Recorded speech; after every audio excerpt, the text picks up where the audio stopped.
One thing that we have been talking about and what the fan base has been talking about is the slow starts are just starting to become an issue.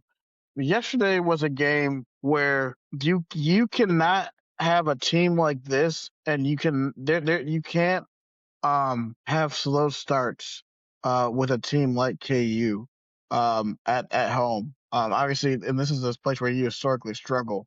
Um, and this gave KU so much hope. And um, once again, slow starts was the story of this game. Yeah, just the thing with like the slow starts. I have to think it's got to be like something related to just the way like teams. Part of it, yes, is the way teams prepare to play Iowa State, but also at the same time, I don't think Iowa State's like being aggressive enough from the start. Milan Momcilovic is not really hunting a shot early, and I don't think he's took his first shot of the game until like what was it, 12 minutes into the game?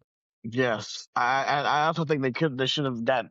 If they're gonna start faster, they need to get Milan started like early, like right from the tip of the ball. Like you need to go and get him hunting shots early, like because you can't. There's no reason why your best player should is waiting almost 8 minutes through the game to get his first shot up. Like get the ball, you got to get the ball out of Joshua Jefferson's hands because at least right now that him having like the ball in his hands has been sort of a detriment.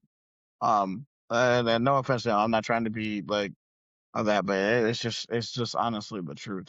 And we have Yeah, a comment from Cyclone Meatball. I said, Badunga played Buchanan really tough and was hacking all game. Blake didn't match the energy. Yeah, it's simple as that. Blake did not match the energy at all.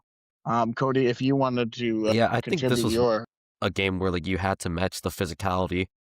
yeah, and I think this is Yeah, this because I is mean like the go ahead. Yeah, because the big thing about this one was like you knew what you were going into at Allen Fieldhouse. You knew the whistle was not going to be too friendly, so you had to basically like match the physicality because you weren't going to get as many calls as you had in the past. So you had to basically like be as physical as possible and force the refs to call something. So I think that was just something else that like was like a part of the recipe for why Iowa State lost like in the fashion they did was they just weren't being physical enough. Like it's kind of a thing but they didn't match like the physicality and the desperation that Kansas had because this game for Kansas was basically like an early like your season's on the line and Kansas really showed that they came out with the more like with more passion and more energy than Iowa State did.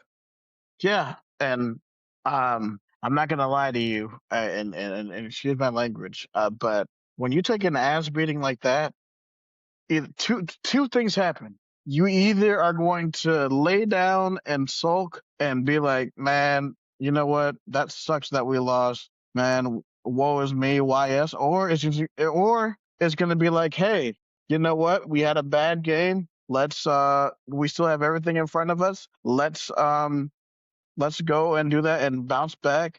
We have a pretty easy schedule um coming up ahead for us. So let's go and take a look at that real quick since I kept the page up. We're gonna go take a look at Iowa State's schedule, really where if they are able to bounce back on Saturday against Cincinnati, who will preview near the end of the show.